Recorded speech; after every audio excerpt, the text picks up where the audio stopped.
The reason I'm wearing a towel, it looks like the Italian flag.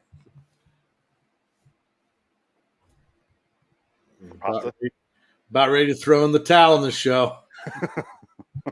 Ugh. We'll get to that. Recording. You're wearing a towel because you're ready to throw in the towel in the show? Yes. Okay. I was doing dishes and I forgot it was here. Well, you're going to leave it there. I will. It's comfortable. It's the mascot for the show. A towel ready to be thrown in. Like, woo, just in case. Am I going in? Larry Underwood episode. Yeah, I might throw you out. I might throw you away. Welcome to LIW, the Stand Review, episode 6. The Stand 2020 Part 2, Pocket Savior. Until next time. All right. Well, I did my research, so I'm pretty much up to date with what the book is and what the show is. Okay. And I think that's the problem for the new one, is they're too into King. And when you do that, you fuck up the story and you fuck up the good stuff, because King tends to be overwrought, overlong, and not worth the effort. Yes, but he's written 1 million pages. How many pages do you think he's written? Oh fuck! I'm sure it's 8 million pages, something like that. It's got to not copies of his books, but like literally pages he's put ink on. Well, and the ones he's taken out, because I'm sure, sure he has the Stand being 1,200 pages, something like that. Yeah, but he probably wrote like 5 versions of the Stand before he was happy with it, and then he threw out 5,000 pages that he didn't like. So on top of that, I mean, that would add on to all those page numbers. It's crazy to me that he wrote a book that long and still edited it. Like, that seems like a stream of consciousness. Just here's this thing. I'm not going to edit this thing. Good luck. Cocaine, da da da da. Yeah. Fucking Eric Clapton was right. I wrote for the description on the podcast. I wrote cocaine. This is a Larry episode and a cocaine one. I figured since cocaine read it, it's only fair that it's a decent role in the show. Yeah. Yeah, Larry Underwood sucks. This version of Larry is a sucks. Dick. He's awful. And I don't get, it's not even, the book doesn't even go this far. Yeah. Okay, let's begin. We'll get into it. Larry. Yeah. The very first scene we see is Larry preparing dinner. He's getting like a propane tank, and they're in a tent, they're in like a mall, like a sports store. They're in the mist store. They're in that mist store. Only there's nobody throwing cans. Yeah. Fortunately. And Toby Jones isn't going to be killed by a giant praying mantis. Oh, Toby Jones. He's great in that. He's good in that. He's preparing dinner for Nadine and Joe. Which is true to the books. That's what I was going to ask you. That's my first note here. That was the part. Because I was watching it in the show. I was like, this Nadine and Joe? Like, for anybody curious, let me backtrack a little bit. In the original 94 version, Nadine is alone on a park bench. He meets her there, and it's just her. She's there a brief time, and she vanishes. In this version, completely different. Nadine has Joe instead of whatever the fuck that lady's name is. Larry's wife later. I don't know what her name is. Oh, Rita? Is her name Rita? Heather Graham? No. In the 94 version. Julie, I think. I think it's Julie. Whatever her name is. Yeah. She has Joe. Yeah. So they just kind of created another character that's not in this version. And I was like, well, in the book, he hooks up with that girl in Boulder and then adopts Joe. Hooks up with Rita? No, the other one. Oh, the mystery girl that we can't think of her name. Yeah, the one who in the movie, in the original Stand version, she's at the end of the movie going, "I'm pregnant too with Larry's baby." Yeah. That girl, but yeah. Okay. Not so much here. Okay, so I guess Larry hasn't met her yet. Okay, and this one is with Nadine already, and Joe's there. Joe.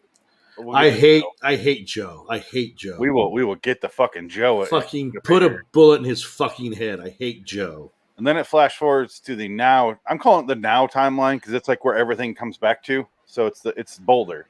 Yeah. Larry meets the group. Or Larry and his group meet Stu. And Stu's like, "Oh, you're Larry Underwood. Come with me." And he heads out with him. He's, oh? And then we cut back in time to Larry's backstory. This is going exactly how we said it would, by the way. Larry's backstory. He's doing cocaine in the back room, in the green room, and he's drinking, he's doing drugs, and someone walks in, or someone's knocking on the door, and they have like a loud, forever shouting argument through the door where Larry says fuck like 75 times. He just keeps going.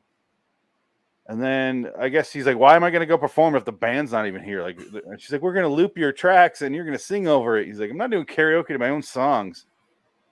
And then his mom's outside when he goes out. That's the thing. The mother's the manager, which makes no sense. Yeah.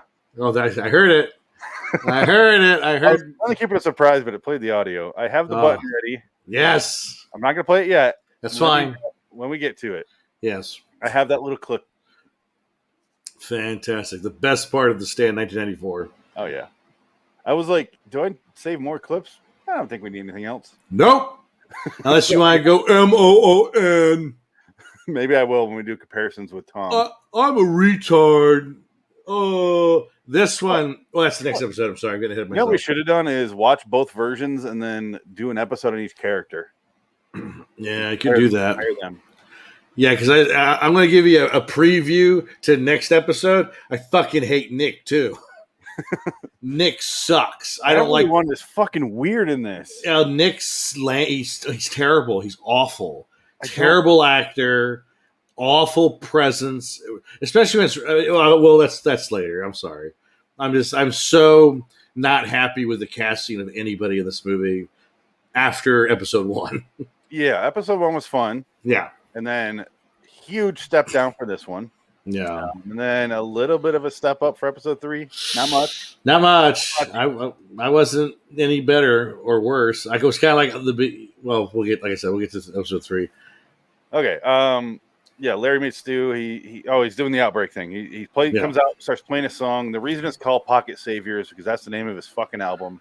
He starts to play. He says the name of the song, like "Baby, Can You Dig Your Man?" And he's like about to play, and some guy comes out like, "Hey, asshole!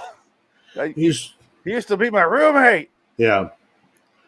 I was like, "Where the fuck is this going?" And then that was when I was like, "Oh no, they're going. I'm out. I'm tuning out now." Yeah, they managed to fuck up the show in 10 minutes. He yells at him because he stole some records when he left. Also, he stole the song, the hook. He stole his "Baby, Can You Dig Your Man?" He's A.B. Cooper. Or is that Alice Cooper? Alice Cooper. That's him. That's Alice Cooper. Is that in the book? No. That guy? That part? Okay, so no, because I looked. I looked because I was like, is this the book? Rita is the book. Yes, 100%. That is from the book, and it's stupid. Yeah.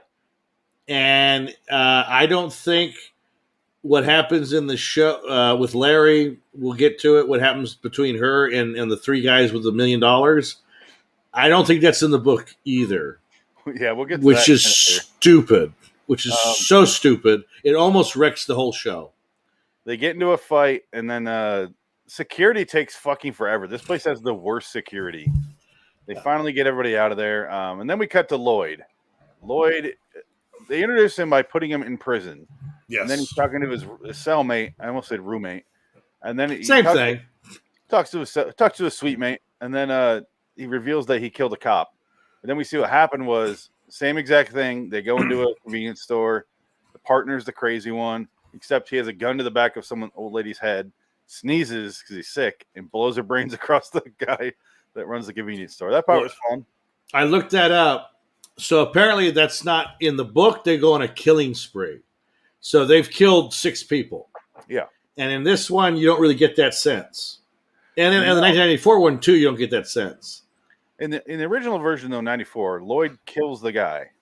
In this version, he kills nobody. No. But the problem is they don't make him sympathetic, so why make that change? Yeah. It would have made more sense to make that change from Lloyd from the original, where he's supposed to be more sympathetic. Well, I think this is the difference between a good actor and an okay actor, because Miguel Ferreira probably had that note and said, you know what, I want to play this guy sympathetic. I want to play this guy like he knows he fucked up and he feels bad about it, but he's not going to show it. This guy is just playing the kooky, crazy criminal, and I'm gonna over the top and just like, you're okay. You're not gonna get the Emmy, son. Don't worry. Doesn't it feel like Lloyd, Nick, and Ezra Miller as Trash Can Man are going to be the same character? Yes. Like Nick is different because he doesn't talk, obviously, but it feels like they're all played by the same kind of actor. Yes. And it's just like, and that's the problem with Hollywood now. But they all have to look different. That's all that matters. But they don't even look different. They're kind of all the same. They look the same. They all got the same body type. Nick, the same. It's like Nick is Salvadorian in this one. Nick and Lloyd, you can switch for a scene. I don't think I wouldn't know. Yeah, you wouldn't notice. I'd be like, yeah. So I was just like, ugh. I think I'd notice like in my subconscious, but I wouldn't go, what? Well, even Harold is also the same. He's just whiter. And he's got more of a nose, but Harold and Lloyd are Harold and Lloyd from Dumb and Dumber, almost interchangeable. They're so similar. They're skinny and they're gaunt, and that's all they thought about. Yeah. Okay. Yeah, he goes to prison. He shows backstory. He didn't kill anyone, and he gets taken to prison. Stu is taking Larry to Mother Abigail, and Franny is taking Nadine and Joe to their house. Yes. The quick note I have to get them into their locations. Flashback: Larry wakes up with some like bar whore girl, and he wakes up and she rolls over and she's like.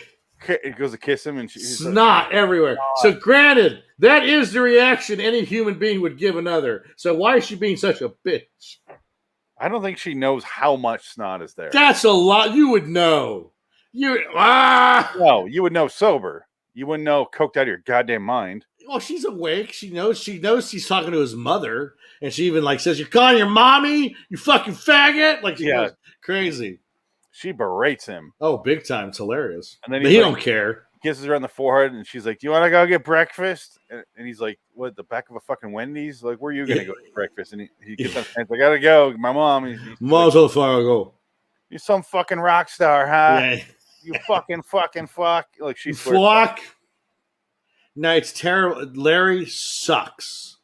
There's nothing about Larry that is good or redeeming or anything. He's horrible. Yes.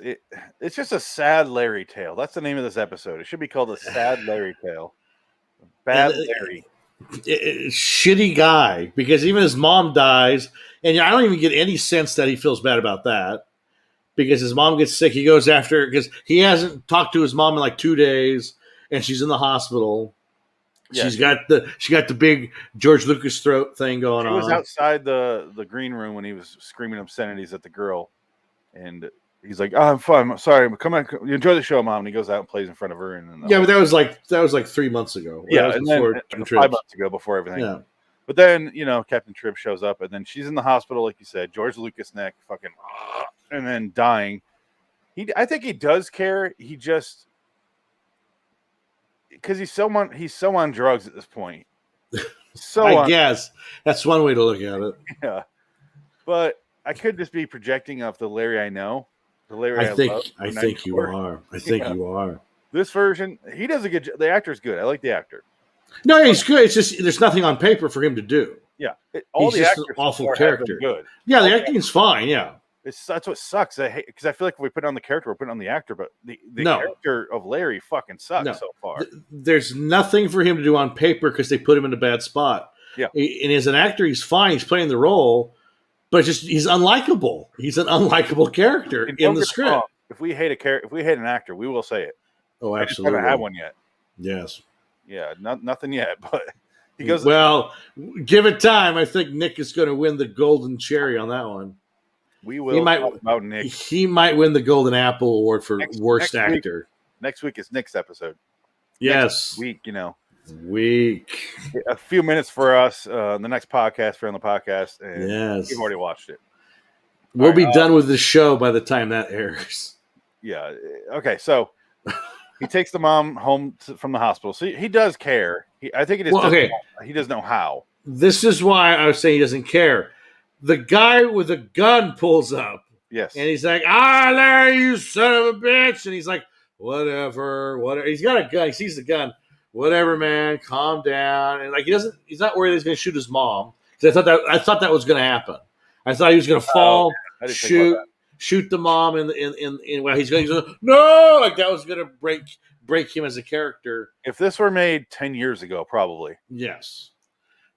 But again, Larry goes, "I'll deal with you later." He takes his mom into the house. She dies, and he goes out to go see the other guy who's dying. He's dead already on the street. The guy that he stole his song from. And then he has a giant bag of cocaine in the car? Is that what that was? Yes. Yeah, he takes the mom inside. She dies. He sits there and is like, I thought he was going to close her eyes, put the blanket over her. Nope. He just goes out. He's done. That's what I said. He just doesn't know how to handle it. Instead, he just goes, I'm going to leave because that's what he's used to. Yeah. That's what I gathered from that. That's why I wasn't totally against his character. Right. Then he goes downstairs and he's smoking a cigarette in the stoop and he looks out the window and he sees him and he goes out there and he's like, all right, what do you want? Yeah. Going up to deal with this fucking guy. Whatever. Walks over, immediately takes the gun. I'm like, thank you. Yeah. And takes the gun, is like, sorry, man. Sorry about everything. And the guy's like, fuck you, I'll shoot you. He goes, well, go fuck yourself, dude. Takes his wallet. I thought he was going to steal the car, but instead he goes to grabs, like you said, the bag full. It's a giant bag of, I guess, coke. The guy's a drug dealer. He said that when he's yelling at him earlier at the event. Yeah. Now, I guess in the book, Larry is a dope head. Yeah, that's fine. Yeah. Dope head or cocaine? Well, cokehead, yeah. Cocaine, dope head, same thing. Okay. One is very different from the other. No, cocaine's called dope. They called it dope. So marijuana's called dope too? Yeah, everything's called dope. Drugs are dope. I think heroin. That's what all the celebrities taught me was drugs are dope. Yeah. So it's that's the way it is. We're not saying they're all called dope. I'm just saying drugs are dope. Drugs are dope, bro. Anyway, inject this. Yeah. Yeah. He takes the whole fucking bag and leaves. He has they go back to now. Larry meets Nick and Abigail. They introduce Nick by Larry goes into the house. It feels like a fucking trailer park. It reminded me of Tarantino's last movie, Hollywood movie. Right. Once Upon a Time in Hollywood. Where he's like just showing up at a trailer park. And it's like, we're going to get someone to get you to talk to her. And instead of Bruce Dern, it's Mother Abigail. But he's like, you have to talk to him first. And Nick Andros, come on out. He comes out and he has an eye patch. If only it was Bruce Dern. Yeah. From that movie. I would love if Bruce Dern played Nick. How great would that be? That's good ageism. Prove that there's no ageism in Hollywood. Bruce Dern's a fucking national treasure. This guy has an eye patch. And I was like, is that in the book? Yes, it is. Second part is, the only reason it's not in the 94 version is because they have one of the most handsome men in history. We're not covering up his fucking face.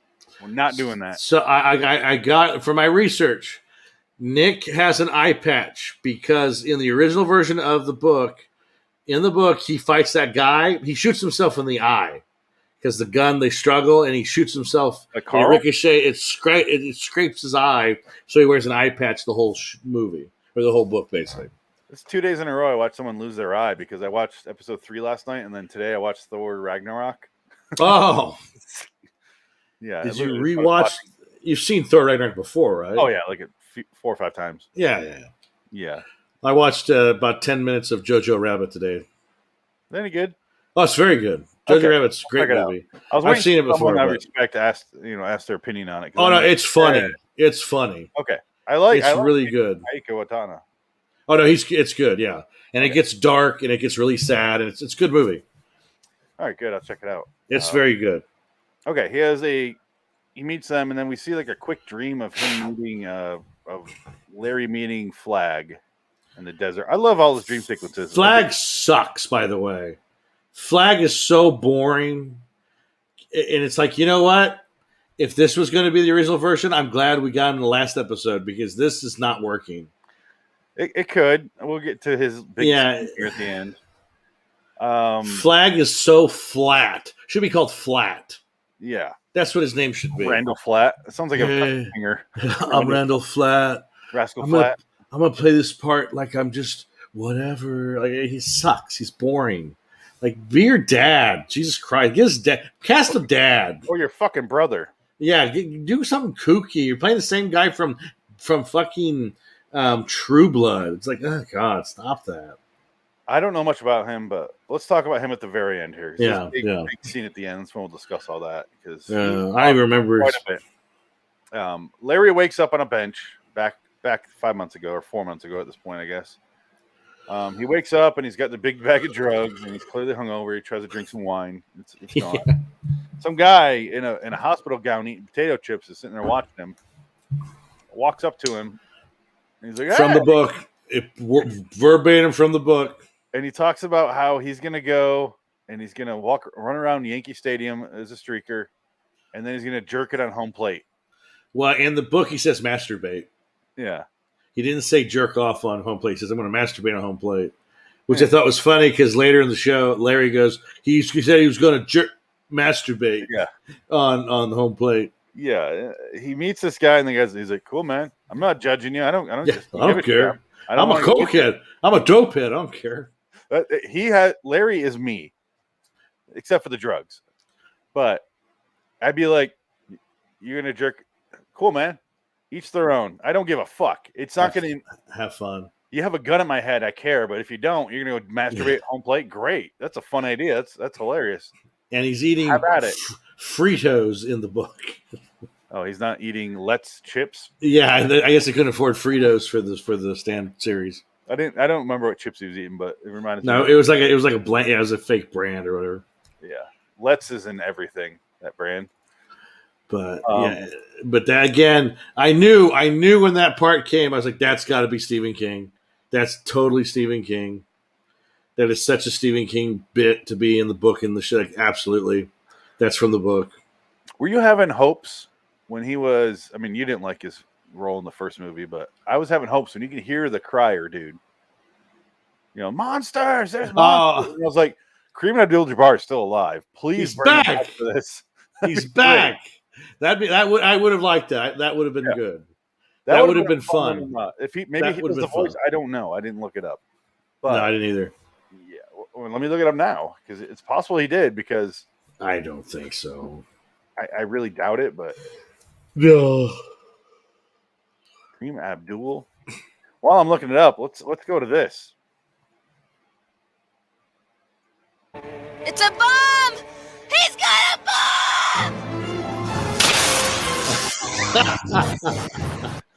bomb!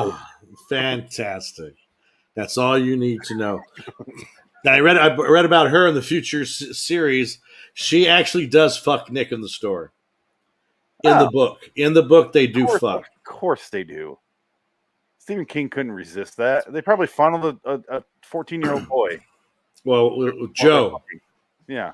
We'll get to him, too. Joe was a part of it. I hate Joe. Yeah, Joe. What a waste. The next episode is Joe. Fucking waste. Just waste of a character. Like, why even have... Write him out of the fucking story. He does nothing for the story. He adds nothing to the story. Save the money. Don't hire a kid actor. Just don't hire anybody. Yeah, I won't disagree. I don't know why he's in the original. He's barely fucking in it. He's in more in episode 3 than he's in the entire 94 series. Absolutely, yeah. After he talks to the Yankee Yanker, he goes and meets Rita, who is played by Heather Graham, which is Roller Girl. So boring. Heather Graham is like on Thorazine. She's sitting on a park bench the same way he met Nadine in the 94 version. Yes. He sits with her. And they talk, and this is all from the book too. This is from the book. It just goes on and on and on. Yeah, Rita is in the book. This is all true. Is her suicide in the book? Yes, but he says 70% accident, 30% suicide. That's what Larry says in the book. Oh, about Rita, because he doesn't feel anything about it. He don't give a shit. I fuck this bitch. Who cares? He seems like a character that doesn't really grow until he gets the boulder. And even then, I'm like, I don't care. I'm so bored. Like, I don't care. He meets this bitch. We cut back to Lloyd. He's left in a cell. His roommate is dying. Roommate again. And then the guard is like, it reminded me of Silence of the Lambs, where he's like, oh, yeah? And throws it into the cell. So it's reverse. Take that. And then Lloyd's like, ah. That's all we see from Lloyd now. Yes. Larry, he's at a really nice New York City apartment. I don't know if that's actually hers or one she just commandeered after this happened. Yeah, maybe. It seems like she had money. But he bangs her. And then in the morning, they decide to leave New York City. And he brought up a couple points I never thought of, which is a good idea. Hey, just the smell alone is like, we need to get the fuck out of here with the smell. And then he mentioned the rats, and they're going to bring new diseases we're not immune to. I'm like, that's a good idea, too. Right. Even better. And they go outside. They run into a dude who has a suitcase, like a briefcase, full of money. And he's like Indecent Proposal. Like, here's literally $1 million. Same thing for Indecent Proposal. Here's $1 million. Let me have her. I wish they would have had Chris Elliott play this character, like from Kingpin. I wish it was Chris Kattan. Even better. Any Chris from SNL, I'll have. Any Chris or Robert Redford himself. Yeah, Robert Redford shows up and offers $1 million for 30 minutes with him. He says no, and then two other dudes show up and they start chasing him. And they have machine guns. Yeah, it's a lame ass shootout. It's like the shittiest Heat fan film ever. Yeah, I have some problems with that scene right there. Yeah. He has a 6-shooter. Yes.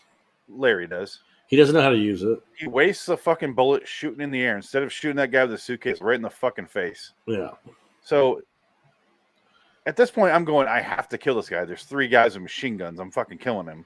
No. I don't care about it's survival. You're not like, they're trying to make him too good of a guy in this particular light where he won't take a life, but he's already a piece of shit. Well, yeah. I mean, taking a life here doesn't make him a bad guy. It makes him smart. Yeah. Because instead he's being chased by 3 guys when he could be being chased by 2 guys, and they're running, and then he dives in the fucking sewer. The sewer scene is like 12 minutes. It's too long. I was glazing over. I was like, this is fucking, I don't care. I was so fucking bored. Dude. I can't do this. I read IMDb trivia says they chose this to save money instead of shooting like the tunnel. I'm like, oh, that's right. Yeah, because the tunnel haunts Larry the whole series, the whole book. The tunnel is the most effective part of the 94 season or 94 show. It's so fucking good. And it lets you know Nadine shows up. She's like, all right, we fucked up. Like, I know it's not in the book where Nadine's there, but it's that scene is fucking awesome. It's vital to the 94 version. And in this version, he goes through a sewer. She's like, fuck this, I'm out of here. And because she can't handle the poo, she just felt like a dumb bitch at that point. I'm like, just deal with the poo. There's guys with guns. They're going to rape you. And then he goes through and he comes out the other side. He drops it. Randall Flagg makes him drop his fucking phone in the water for some reason. And then he makes him almost drop the drugs. I don't know why Randall Flagg gives a shit about that. Sorry, the pun. No. He's covered in shit. I've read about that. Randall Flagg does care about drug use. I know that in the 94 version, but I read about, so I'll explain that more, why that's a big thing. Okay. And I found out the Ozzie Davis thing. Remember how we were trying to figure out what did that mean? Don't mark them. Okay, good. I found out why he said that and what he got so pissed about. Okay. Let me put in drug use and Davis. This way I don't forget, because we do have a bad track record. Yeah, we do. Okay. So he eventually, Randall Flagg makes him drop his phone. He keeps the drugs, though, because that's more important. And then he comes out, and then he runs right back into Rita, who's just like, oh, let's go. We got to leave. And I was like, no mention the fact that he told her to go fuck herself and gave her a gun. I guess, which would bother me, but also it makes more sense because he wasn't saying, I hope you die. He's saying, best of luck. I'm staying in here. Yeah. So I don't know. I guess some mixed emotions. I just hated that fucking scene and how long it was and why Randall Flagg gave a shit if he dropped his phone. No. Of all the times to show up, I think he can control every bird in this. Well, and then on top of that, the mother's floating in the sewer. Yeah. Oh yeah, I forgot about that. Larry, you left me, Larry. It was No, the no, hypochondriac kid from It. Yes. But But like, Mama, you were already dead. I didn't leave you anywhere. You're dead. I'm sorry. You got the trips, and I did like the rats coming out of her mouth, though. That was good. it went on too long, though. No, it did. After the third rat, The second rat was not necessary. The Yeah, first one, I that's- understood yeah. what was happening. And then we had to sit there and watch a whole second rat come out. You're like, oh my Well- God, end. well, it's just like the Red Letter Media just talked about that on Army of the Dead or the Las Vegas movie of zombies or whatever. I can't remember the name, but I guess You actually one- got it right. So I don't know. is it okay? I guess I one of haven't the. I'm not gonna watch it. It's 2.5 hours. I'm not watching it, and it's fucking Zack Snyder. I'm not doing it. There's a scene where the bad guy. I guess it's an Aliens ripoff.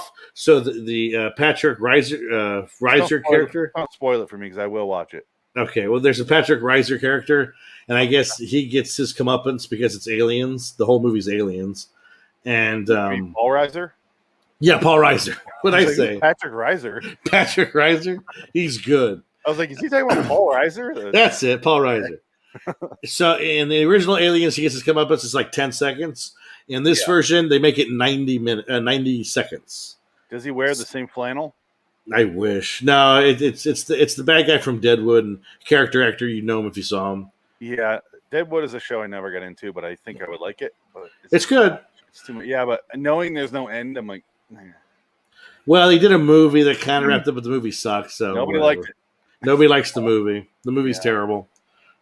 Okay, so where the fuck are we? Oh, they go into a camp under a bridge. They camp again, and then in the night, Rita comes out with a big bottle of wine or vodka or some mystery juice, and takes like 200,000 pills Yes, and sits there and drinks and just stares at the rain. and that's it, right? It's the end of the episode, isn't it? I thought we were gonna say like Randall watching her, like goading her on. No. And Because then out of nowhere, that night before, she goes, "This isn't worth it. Like, why am I? I don't even want to be alive anymore." I'm like, "Where the fuck is this coming from?" yeah, And he's like, "Cool, I'm gonna go to bed." He doesn't give a fuck. yeah. No, he don't care. He's like, okay, yeah, that's great. I want. Can I have my pillow? I didn't have mine. I want to take your my pillow. Is it Actually, cool? I'm gonna have both. Yeah, I'm taking both. Fuck You're cool you. with concrete, right? But No. I'll put some like used needles, and it's like, You got that bottle of booze. Why don't you use that? Leave me alone. yeah. In the middle of the night, it might break, but you know Whatever. what? Crunchy dreams, my friend. Have fun. Have fun with those rapists out there. Good night. God. I invited them over. Is that cool? No. No, but then he says in the sewer, I should have took the $1 million. He does say that. He said I should have took the $1 million. I like how the guy offers him. I don't give a. Oh, it's in Dawn of the Dead. I had to think of the name. When he's like Ken Foray takes the money, he's like, Yeah. no, You Like, never that know. was- Yeah. that was funny. And this one, you're like, no, there's 1% of people left. Money's not coming back. What the No. You could give me a truckload of money, literally truckloads. And I'm like, that's useless now. Give me Yeah. water, Yeah. something. Blow me, and then she can blow you. I need some sort of weird exchange here. How about this? You can watch, but you got to pay $1,000 or you got to pay $100. that? Brett could watch, but he has to pay $100. Because you're not going to give him anything. He already has everything he wants in a duffel bag around his shoulder. This is true. Yeah, so maybe if they offered him Coke and he had none, he'd be like, yeah. Or he, vice versa. He could have said, "You guys, instead of Rita's cavities, how about some Coke? Just give him some Coke." They would have been down for that. They would have wanted a party. They'd want to party with him, Fuck yeah, I'd party with him. and they would have said, "Baby, I gotta take your what's the song? Baby, can you dig your man? Baby, can you dig your man?" Man, can you dig up in my baby? I did like that one scene though, where Rita and Larry are at he shows her the billboard. Oh, and yeah. and she goes, "Well, that's kind of cool. That's going to stand forever now. No one's going to take that down. You made it. It's like you're going to exist forever now." He's like, oh, I never thought of it that I way. never thought of it that way. Yeah, because you're a selfish, mom died. awful person. Yeah. Yeah. You're an awful, selfish man. But whatever. You have no redeemable features at all. So Not yet. I don't think he's not going to get it. He ain't going to get them. So I guess so the 94 stand. Yeah. The reason why So this is why it's kind of muddled because I read both versions, like the book, what happens in the book, what happens in the TV series. So in the book, Nadine leaves Larry initially because she does not want to give up her virginity, and she almost does it. That's in the show. In the book, she tries to give up her virginity with Larry in Boulder because she wants to stop Flag. Break Flag. Yeah. She wants to break Flag's hold on That's her. we talked about that. That's how Is that it feels like that, right? Yeah. because she's never fully on board with him. No. She only comes to him once in an act of desperation because she's walking through the desert with nothing, and she's like, Nadine needs a ride, and she fucks him because she's out of it.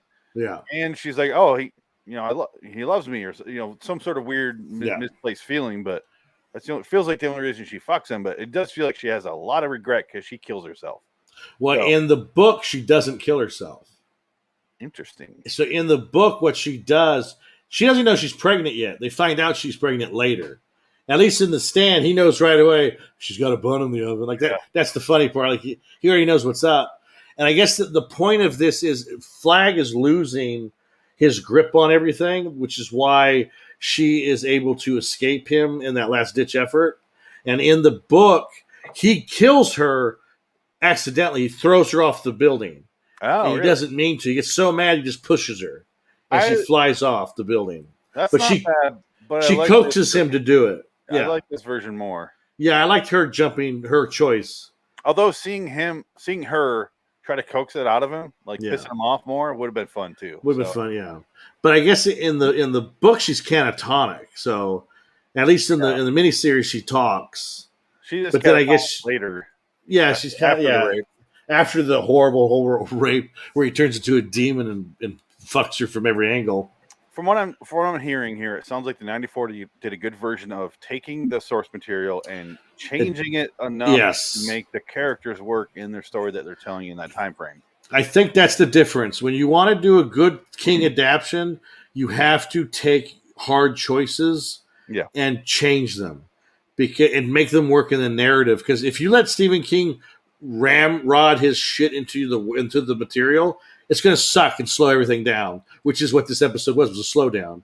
It slowed all the momentum for the first episode, gone. Yeah, gone. It was pretty solid. This one, not feeling it, man. Sorry, it's not working. I don't care. Like I don't care about Lloyd. I don't care about any of these guys. And I guess at the end, Lloyd comes. Right? Is that the end of the episode? Oh, we'll get to that. I just want to say one last thing before we move on to the finish of the episode. Stephen King wrote the teleplay for the 94 version, so even he knows I have to change some things to make them work and make characters relatable. Yeah, in order to drive this story along at a pace enough to fit within 6 hours or 4 hours. Well, I also think that was his prime in a career. Yeah, I would say that period, 90 to 97, is his best work. Yeah, because Wizard and Glass comes out in 97. Green Mile. Stan, 94. Green Mile's coming out at the same time. Dolores Claiborne was I think around that time. 90. Yeah, 90. It was done. That was in the 80s. And then after that, I think he got better because it's okay. It's just kind of a mess of a book. And there's too much weird shit in it that doesn't really work as just as a human being. But I think he focused on his work in the 90s and he never recovered. And then he got hit by a van. That's what fucked him up. Getting hit by a van did not help him recover his writing skills. I think there's three kings. There's cocaine drunk king. There's 90s king, and then there's post van king. And that's what we have now. What we have now is a lot less. 90s were his heyday. Every single thing he did got made into a movie. And I think... Well, the 80s too, though. Like the 80s, everything... Rob Reiner started that second resurgence. Because before that, he had the De Palma did Carrie and a few here and there, like Fire Catcher or Fire... No, pretty much every book he wrote was a movie. But the 90s, every single book got a mini series. That's when that started. Well, it was the miniseries. It's what started. That's what did started, it. and then 1990. Everything. Yeah, 1990 to 98 is the era of the miniseries for Stephen King. 99. Storm of the Century is 99. Was that Storm of the Century? 99. Then, so literally 2000, it's turned into the Diary of whatever, blah, blah, blah, Red, and then kind of really faded. Every once in a while, there's a movie here and there. Now it's starting to come back a little bit. Well, it's all Netflix. It's Netflix movies now. Yeah. And hey, Mike Flanagan made some of his fucking books really work. Yeah. Like Dr. Sleep, I was not looking forward to at all. But I love Dr. Sleep. Yeah. And Gerald's Game was fucking awesome. Yeah. He does a hell of a job. 1922 is pretty solid. Thomas Jane again. Yeah, but that's a short story, and that 19. It was fine. It's fine. Movie's good. You see the movie's fine. Yeah, I saw the movie. Yeah, it's good. It's great. Like it's comparable to In the Tall Grass or whatever. Yeah, Tall Grass too. Yeah, they're still making Children of the Corn movies though. They're still making them. There's like 40 of them. I can't even keep track. None of them have been good. Not even the first one. No. Outlander. Linda Hamilton could not save Children of the Corn. They're all terrible. Not even a sawed-off shotgun. Let's finish the episode. Okay, so Larry. Now we're in the now timeline. Larry and Joe, they go and they meet Harold. Larry's like, "Hey, I followed your signs all the way here. You, Nadine. Where is she?" And he's like, "She doesn't live here." And he's like, "Oh, sorry. Yeah, I met a bitch a while back. She killed herself." Yeah, anyway. Franny. Yeah. Oh, Franny. Sorry. Another big reveal in the book compared to the show. Franny's already pregnant. Hold on. We'll get to that in the next episode. Oh, okay. So, yeah. Joe, the little kid, is just like, doesn't introduce himself, and he walks away, and he's just like a dick to Harold. And Harold's like, "Hey," he's doing his Tom Cruise thing. Hey, yeah. No, she doesn't live here. Okay, my sadness is your enjoyment. Great. See you later, buddy. And then Larry's like, "What the fuck, Joe? You're such a dick."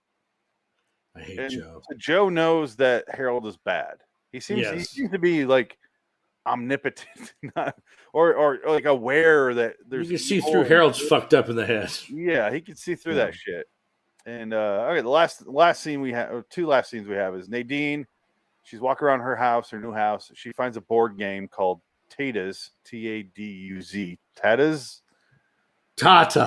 And Tatas, and she pulls it off, and she's like, "How to Beat Your Husband," the board game. Interesting. So that's where she got that idea. That was a Johnny Depp joke. Oh, you're talking about Nadine. I'm sorry. Yeah, Nadine. I thought you were my friend. The last scene we see is Randall Flagg. He shows up to the jail cell, and he's singing a little song. And Lloyd's in the jail cell. He already bit out of a chunk of his cellmate's leg, and Lloyd is just done. He feels more desperate in this, as far as like physically desperate, but he's not.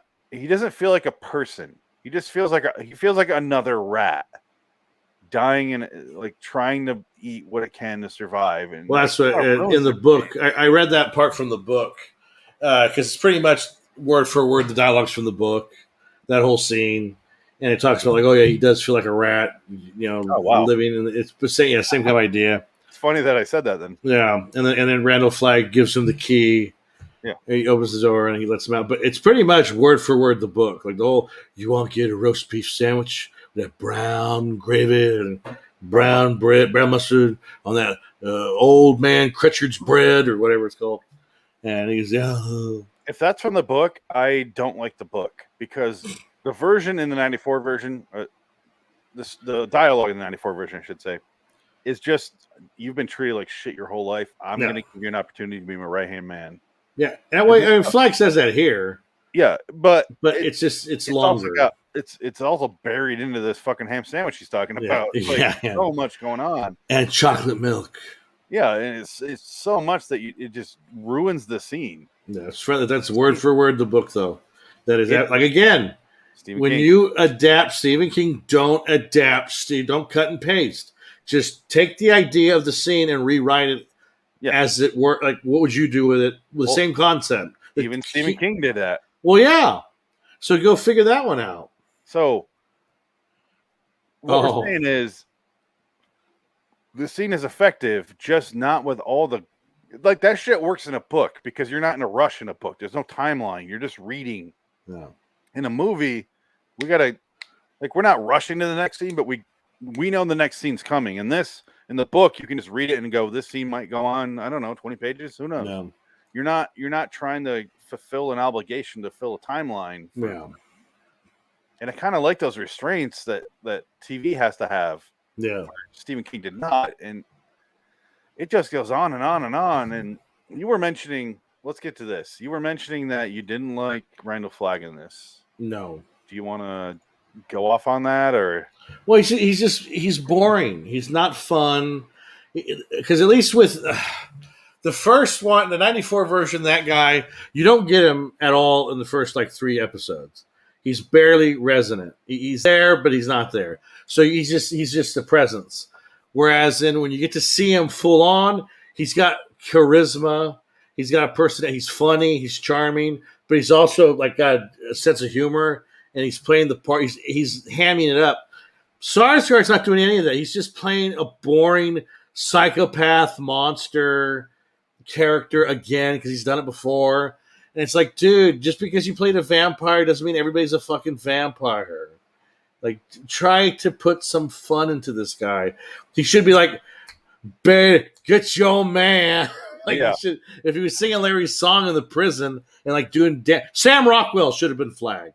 Oh my God, Sam Rockwell, Gary Oldman, my 2 favorite actors. Yeah. Put them in anything. Yeah, But yeah, I think Sam Rockwell would be tap dancing all the time as Flag. He would be dancing the whole time because he'd give him because he does that in his movies. He's always giving the character. He's always kind of dancing in his movies. I think that's what Flag should be doing, and he's just a boring guy who's just there, and he's like, I'm evil. Look at my shitty beard. Look at my shitty beard. That beard sucks. It's so lame. the beard doesn't grow in the Norwegian sun. Oh, it's so bad. It's just like 4 days a year. And it gets worse. That's the next episode. He's even worse with Nadine. He's just boring. He's boring. And I went back and looked on IMDb. The show's got a 5.4 rating out of 10. That's terrible. This episode or the show? The show itself is a 5.4. That's bad. 6.6 for this episode. I would not give it that. I don't know. I didn't mind him as much as you did, clearly, but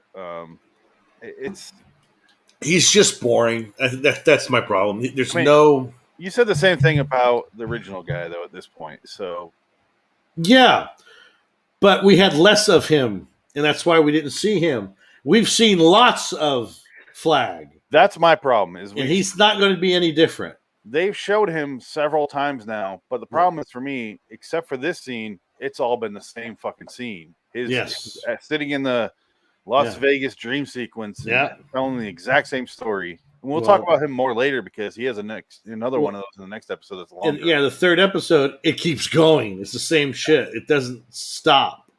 It's just boring. It's boring. All right. You mentioned 2 things you wanted to get to before we end. Right. Drug use. So apparently in the book, Flag is really hard on drug users because they can't – he wants to possess their minds. Yeah. And when you're a drug addict, you can't do that. Oh, okay. Because drug addicts aren't free. They're possessed by their own demons, which is the chemical. So he wants nothing – he doesn't want anything to do with that. He can't use that.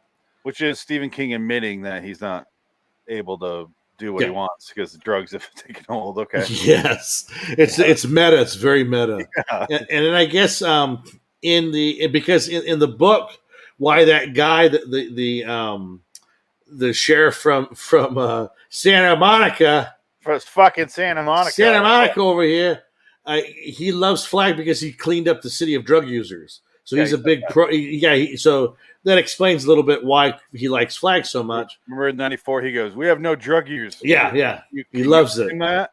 Yeah, and that's a big thing. He don't want no drug users in his town. Yeah, which we'll get to in the next episode because that's coming up. It's definitely prevalent in the next one. Yeah, and so that's why he doesn't like drugs. And then Ozzie Davis. Yes. The reason why he was mad, and this is in the book, I guess. Okay. I'm so glad you're getting into this because I had so many questions. Well, I had to look at it because that was bothering me. I was like, I got to figure that part out. So I read into that. Hold up. Well, let's backtrack. Say what you're talking about. We had a debate in the 4th episode where Flag was mad that they shot Ozzie Davis. We were debating if it was the little face getting shot in or marking his soul. So what did you find out? Literal. Okay. It's a literal. He is upset because they have literally fucked up his face with bullet wounds. Okay. Because what he wanted to do, he told them, don't hit the face. Bought no face wounds. He wanted to cut off the head and send it to Boulder as a message. And because they fucked up the face, he couldn't do it, and he couldn't do it. He couldn't send it because it was all messed up. He wanted a clean head to send the message. See, that's kind of dumb. So that's why he kills Sam Raimi. Sam Raimi. Yeah. He just goes apeshit. Why the fuck? Okay, whatever. But yeah, that's how I saw it every single time except this last time I watched it. No. But it was the specific wording that caught me off guard. Like, don't shoot him in the face or cut his face. He says, don't mark him. Don't mark his face. That's it. It's a literal reason. Yeah. Okay. Now we know. All right. So let's get the fuck out of here on this episode because we've talked about Pocket Savior to death. It's officially longer than the episode was. Ugh. Oh no, I think that was an hour 6. Pocket fucking suicide. I'm a pocket pool savior. Oh my god, I'm so bored. Really good at it. So bored. All right, I'll give it a 6. I liked enough of it to keep me above the 6. 6 is where I start to like it. 5 is where I don't like it. So that's like my. What do you give it? I give it a 6. Okay, just a 6. Yeah, 5.8, 6. Yeah, if I could, 5.8 is a good score for it. Yeah, but that rounds up to a 6. So yeah, the next episode is Blank Page, which we'll talk about in a little bit here. It's on the next podcast if you're listening to the podcast. If you're listening to the podcast, go check out the live show and the past live videos we've done at Loitering in Wonderland on YouTube, LIWstudios.com for all the videos and shows, podcasts, and yada, yada, yada. I'm Phoenix West. Dick it. Larry Sucks Dick is his name on here. Mine is MON. That spells Phoenix West. That's next episode. Yeah. Until next time, in the meantime, we're those names we just said. I did this thing out of order. So long, citizens. So long, Larry. Larry. I guess her. Larry. Yes. Yeah, we'll talk about Amber Heard in a minute here. Oh, God. Ugh. That's where that podcast ends. Ugh. All right, let me save that. Larry. Export.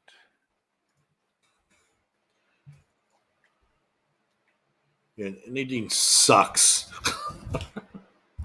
All the characters suck. They're just boring. I have so many questions about her. We'll get to it. And again, I did my research on her. Because I'm kind of going through the book, reading it. It's pretty good. It's just I never got through it because it's so fucking thick. And there's a lot going on. Yeah. There's a lot going on. I remember my mom when the unabridged version came out in 92. Like 91, 92, somewhere around there. Yeah. We're buying that. And I was like, holy shit. She got the paperback, so it was literally this thick. Yeah. Well, and it was the expanded one, right? It wasn't the original one? Yeah, that's what I'm saying. It was the unabridged version. The unabridged, yeah. It was unnecessarily long. Oh, which, by the way... Hold on. We'll get to it. I don't know if they're... You're wearing a towel because you're ready to throw in the towel in the whole thing? And the guy's like... That guy that... To keep me... Okay. 52...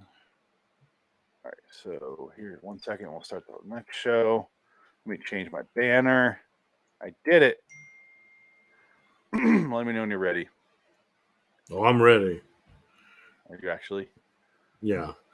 We're recording a podcast again. Welcome to LIW, the Stand Review, episode 7 for the Stand 2020. I wrote 2002 in my notes. I wish. Part 3, Blank Page. I'm Phoenix West. Dick Dickett. M-O-O-N. That's both Phoenix West and Dick Dickett. Well, okay. M-O-O-N. That spells Blank Page. We'll get into that too. Wouldn't it be funny? I had this thought when I started my notes here earlier today. Wouldn't it be funny if they spelled every single episode the title was M-O-O-N? And they're like, no, that one spells blank page. they never acknowledged it, though. They all said just moon. Moon. That M-O-O-N. Yeah. All right. You want to go off on some sort of tangent? Go right ahead. No. Well, okay, so this one opens. Did you know right away it was going to be Nadine? Because I did. Yeah. Right away. Yeah. And I guess in the book, she's in college, not a kid when this happens. This is in college. Pissed me right the fuck off. Yes, it did me too. Well, that sounds sexual. It did me too, Nadine. Why did it piss you off? We'll start with you. Well, okay, so let's say what the scene is. Let's say what it is. Yeah, they're playing with a planchette, which is like a Ouija board. Like the planchette. It's the same little eye thing, except you stick a pen in there, a pencil, and you all do the same thing, and it writes.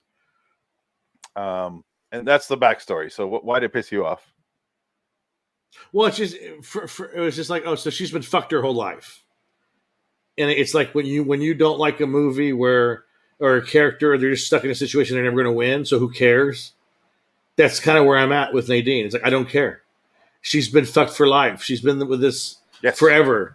And at least in the book, it's only been the last few years, whereas in this show, it's her whole life. She's like a 12 to 14-year-old, somewhere in there. It's gross. It's just like... It starts off with like a... what do I want to call it? Like a foster home. Not a foster home, but like a...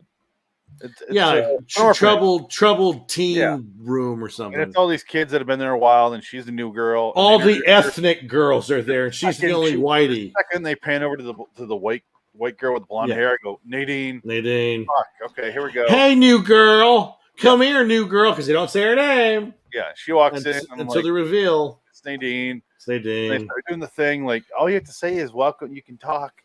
And then they start doing it. And then I was like, it's going to write Nadine. Yeah. And she's like, what? I'm like, it's kind of right, 18. This is stupid. And I was like, Flag claimed her at age like 12? Yeah. Because how did he know she'd be a virgin by the time she got 27 or 32, whatever fuck old Amber Heard is now? Well, and then also, I guess in my research, I was reading about what Stephen King said about Flag and what he is. The Dark Man. Well, he's basically what King said was he's Legion, so he's many different types of demons, but he doesn't even know who he is. Because in the book, I guess Flag has flashbacks to Vietnam, the KKK, being a cop somewhere. Like he's just an evil person from different eras. Oh, it's like Watchmen. Pretty much, yeah, he's the comedian. It just shows up wherever you need him, and he'll shoot an Asian girl in the face for having a baby. For having your baby. Comedian. It's yours. He's like, yeah. If you could have done something about it, you would have stopped me, Manhattan. Yeah. You could have turned that bullet into liquid. I don't know. I don't know why Jeffrey Dean Morgan sounds like Jimmy Carter, but hey, how you doing? Yeah. Or Billy Carter. Yeah, that opening scene immediately put me off. Sucked. I was just like, oh no. Maybe that's why I like this episode more, because they started me off going, oh, fuck you. And then it got slowly better because it wasn't pissing me off as much. Well, that's why I started doing my research, because when Nadine shows up with Joe in this episode, it's like, was he there? Like, that can't, I hate how he did this. And it's like, it's in the books from the book. So that's why. That was in the last episode where she's a Joe. Oh, was it? Okay, I forgot. We just talked about it for an hour. I can't remember. But and then he got the knife. So I guess in the book, Joe tries to kill Larry like 5 times. Oh, nice. And like they're traveling, they're fighting, and he doesn't even know they're following him at first, and because Joe wants to kill him, I guess, and that's never explained really, because Joe's just a feral kid. Joe. Feral, if you ask me. Feral. He's feral. Borderline feral. Who are you? Nadine stand-in from the original? Yeah. I forget her name. But yeah. No. Okay. Speaking of the women in the show, okay, I don't know if they're going to go this route. Lesbian Because sex? No. in the expanded book, the expanded version of the novel, the spy that dies with Flag, the one that kills herself, she has more of a backstory in the book. Oh, yeah. So Dana. Stu and his group saves a harem of women. Okay. They bust up a sex trafficking place on their way to Colorado. Okay. And in the book, so a lot of the characters that are in the story are from this harem, and they're all sexually abused, used and destroyed women. And I was like, well, that's typical Stephen King victim right there. He always does that. He's always got to have a female victim every time, and it's always the same thing. They're always sexually assaulted. It's always this or that. Every King story has a female victim. There's never a female victim that pulls herself up and save. Well, this one kind of does it. She does. She does. Yeah. But I guess the So what you're saying is, if I understand, Dana was in the sex trafficking thing. That's why she gets volunteered to go out to fuck Lloyd. Well, yeah, because she volunteers. Yeah, because she's like trained, or she's got like she can seduce Lloyd. Basically, she can screw anything. She don't care. So that's why she goes. And I think she's a lesbian too. She's bisexual. That's what it was talking about. Lesbian. It was she was bi in the book, I guess, but they don't really talk about it. Okay. And then I guess the other character, the wife of Mark in the show, was from the harem too. The director's wife in the yes. She's from the harem too. And Tom never existed. That character was never in the book. That was made up for she never had a husband. She was brutally raped and assaulted many months during the Captain Trips thing. Thank you, Stephen King. Thanks, King. That is delivering again. That's even more Walking Dead. Yes, yeah. Oh God. Okay, so this one starts off. The episode does with Larry and Stu. They're walking down the road with some like hunting rifles. Some yellow sports car drives by. I thought it was Glenn from The Walking Dead. Yeah. Like, oh my God, they're really trying here. The driver pours out of the car like, oh, and they're like, oh shit, and they look at him and they realize he's been crucified, like he has holes. Yeah, James Marsden goes, she's been crucified the right way. He says that later, yeah. through the wrist, not through the hands. They knew what they were doing. Yeah, they take him and they take him with them, and that's all we see of that for now. Nadine and Joe. In the now timeline, they're in Boulder. They visit a school, and because she's apparently is a school teacher. She is a teacher in the book too. She is a private school teacher. Joe is standoffish, obviously. They meet Teddy. Teddy tries to fuck her immediately. Love it, the fake Paul Rudd. Yeah, fake Paul Rudd is obsessed. That's the hottest woman on the planet, literally the planet. Yeah, because everybody's dead. Normally, I wouldn't have a chance with her if I was the last man on earth, but now I almost am. So, got to get shot at her, you know? Yeah. So $50, do you think Harold's going to kill him? Probably. He's going to personally murder him? He's going to kill him first. That's how he starts off his wicked ways before he does the bombing, if we're going to go with 2020 logic. He's got to have the stepping stone. Oh, and so in the book, though, he only blows up 4 people, not 20. Yeah. So, that makes more sense in the book. I guess in the show they had to just say, we got to get rid of 20 actors. Fuck it. They all blew up. Yeah. We do. Next thing we see is back then on the way to Boulder, we see Larry. He meets Nadine. Joe tries to stab him and he's like, holds him down. He's like, tell him to get rid of the fucking knife. Like, I'm not going to let him go. Fuck this kid. I don't give a shit. All I give a shit about is cocaine. Does he still have his coke bag with him? Yeah, I think he used it all. I think he still has. He has a guitar now. Did he have his guitar before? I don't remember that. No, I think he picked that up along the way. I think we're going to see, he's going to put the cocaine bag down and pick up a guitar case. I bet you that's going to be the big moment where he stops being, he's going to stop being Larry of old and become the new old Larry, being a musician again, but not. He's going to save a cat. And then, a guitar. That's all I need. My guitar? Yeah, but he kills a man for it. That's the second part of it. And he decides to leave. He's like, "Well, I'm heading this way. If you want to go to Bolt, if you want to go with me, go right ahead. I'm following these." And they show on the road, Harold and Fran. Harold and Fran go into Yeah. Boulder, follow it, blah blah blah. Who knows what the fuck it says? But that's all he's doing is following their markings on the road. So, and that's I want to take a pause here in the story to acknowledge this fact, which is different than the 94 version. The 94 version is everyone on the good is having these dreams of Mother Abigail. They all know it and they just follow it. In this version, Larry isn't really dreaming of her. He's just following these notes left by Harold. That's it. I don't know which I like more. I'm just saying it's different. Well, then, Mother Abigail knows Larry's coming, though. Yes, but he's not seeing the dreams all the time. Maybe it's because he's on cocaine, so maybe he'll Maybe. start when he stops taking it. But Maybe. he knows who she is when he gets there.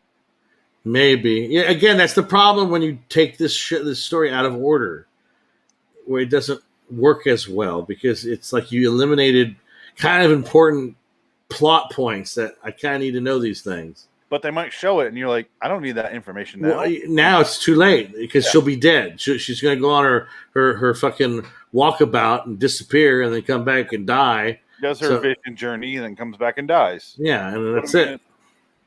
The out of order thing is starting to catch up with itself. Well, I think that's the problem. It's starting to trip over its own leg. Like, when you're doing this long of a story, you shouldn't do that.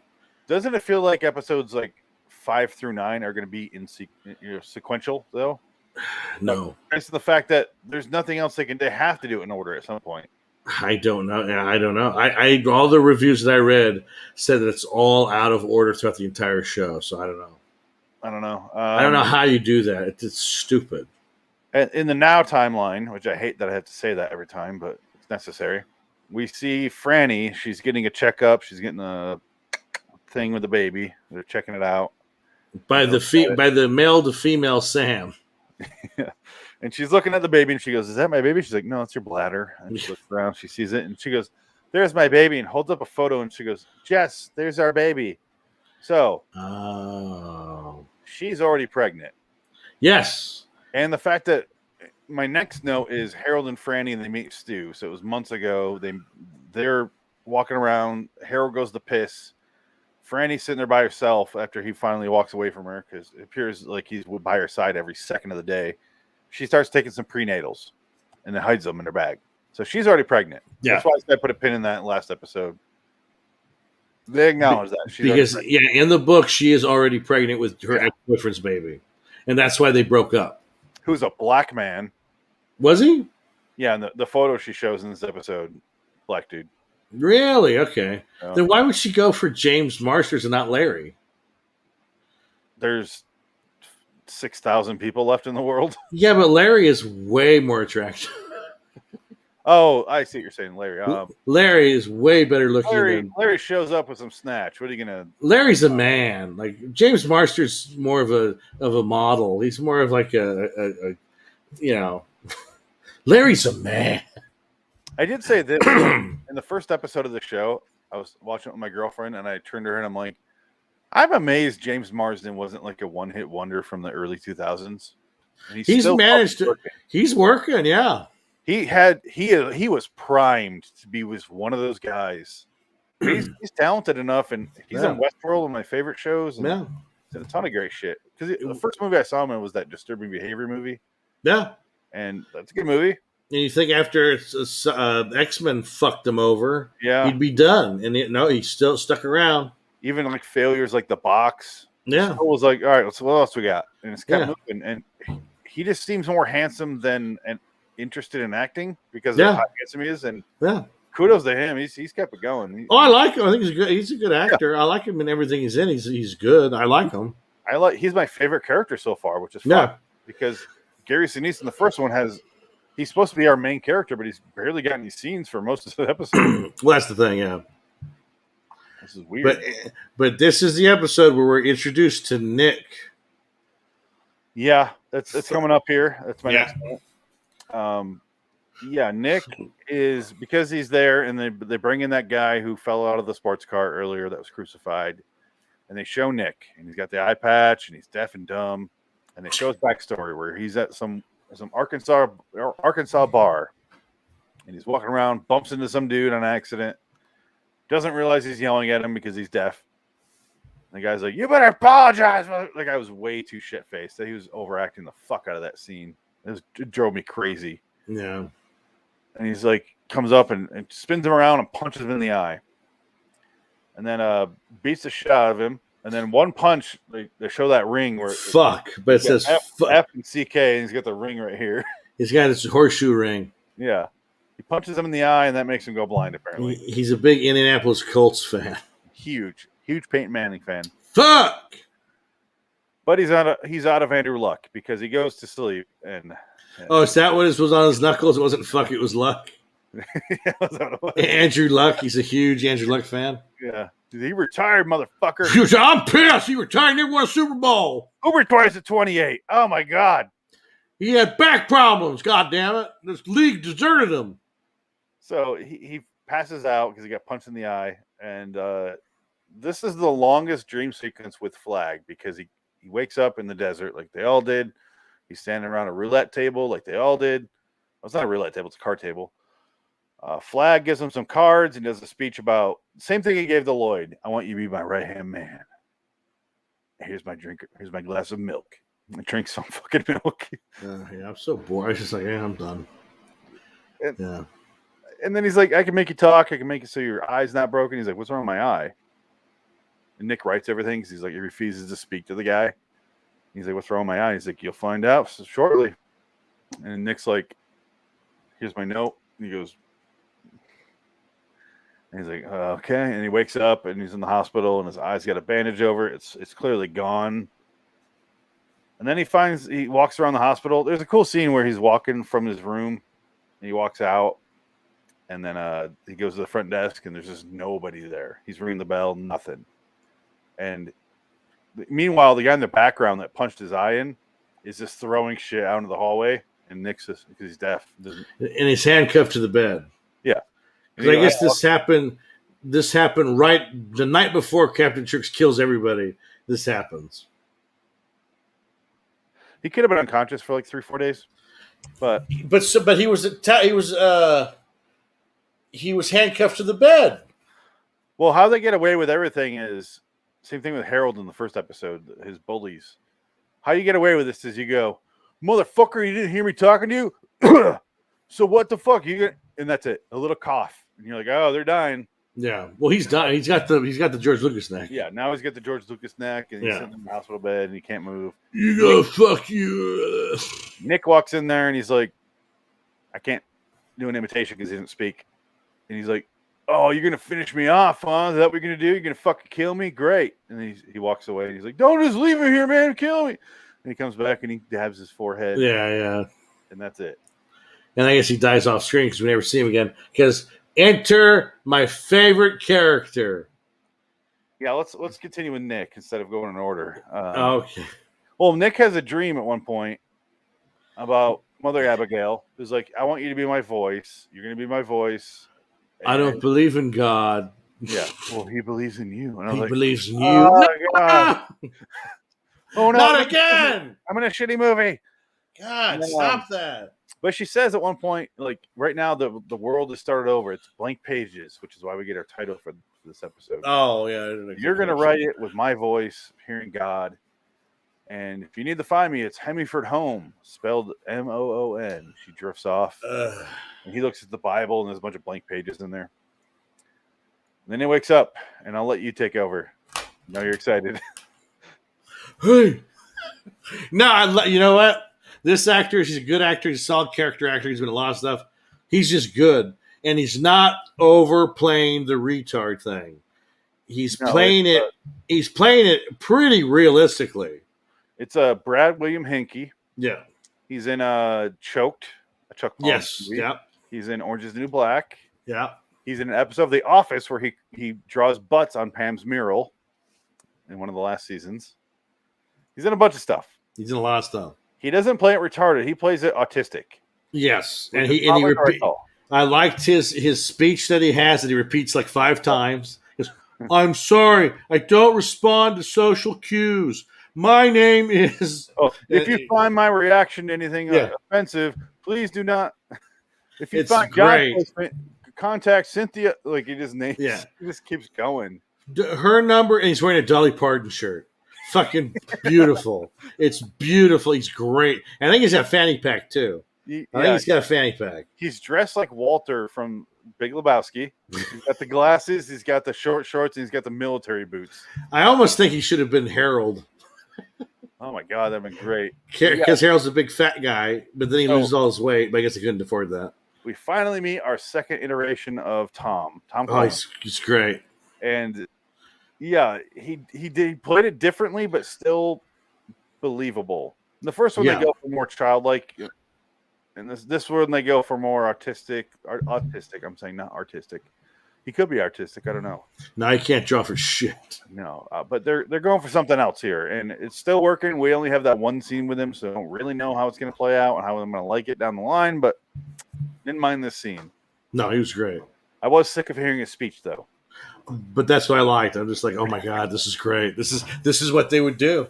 This is what a kid like that, like a person with disabilities, that's what, because they only know what they learn, and it's repetition. That's what they can do. Yeah, it's that note that's just stuck on a loop. That's why they're going to autism instead of. It works. It was great. I really appreciated that. He goes, "I am Tom Cullen. I'm 42 years old. I am mentally disabled." Or mentally, what's he say? MOON spells Nick. Because eventually he realizes it takes a lot longer in this version. He realizes that he's deaf and dumb and he's got one eye. And he's like, oh, okay. What do we do with this? And eventually he says MON, and Nick's like, oh, fuck. This is the guy I'm looking for. Great. Let's go with him. And then we don't see anything else from that, so I don't know. Yeah, again, because it's out of order and it sucks. It's stupid. Let's talk about the new version of Glenn. Because Stu is walking around. He runs into a guy named Glenn, who is played by Greg Kinnear. Greg Kinnear, he's great. All fucking people. Greg Kinnear is actually very good. Yes, Greg Kinnear's great. They cannot make him any closer to Stu's age, though, if they tried. No. He's like 8 years older than Stu in real life. Maybe. In the original. Actually, let's find out. Let's find out how old. Glenn is 75. I can look right now, actually. Yeah, look it up. James Marsden, born in 73. Greg Kinnear, born in 60, I'm guessing 63. So 10 years. I was off by 2 years. Oh, wow. Okay, there you go. So, yeah, he's really close in age. They go back to his house. They have caviar, and they sit around for a while being boring. They eventually start smoking. Glenn is like smoking a vape pen. But he happens to be an artist. He's drawing pictures of everybody. Yeah. Because he's having the dreams too. But instead of talking about that, let's cut to Larry, Nadine, and Joe in a baseball field playing guitar. Where he's playing guitar, and he's like, hey, Joe, want to play? And then Joe picks up the guitar. Joe starts playing immediately. I was like, no. Something's going on with Joe. I don't know what the fuck Joe is, but something's going on with him. Then Stu finds Glenn's paintings of Mother Abigail, which is our poster for today's episode. There you go. He finds the painting, and it's Mother Abigail in a field. Then Franny. And then Franny pregnant. Pregnant Franny. He's like, she's pregnant. Franny. Say, I painted that 3 days ago. I didn't know you then. He's like, I didn't know she was pregnant either. So, holy shit, we got to go find her. Yeah, that means I could pop it in her multiple times and not get her pregnant again. The only thing I like more about this than the original version is they kept this more believable because he's going, it's just some crazy, like the most realistic dream I had. That's it.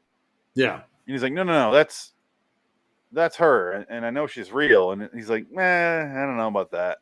Yeah. The doubt is even if you're not, doubt has nothing to do with faith.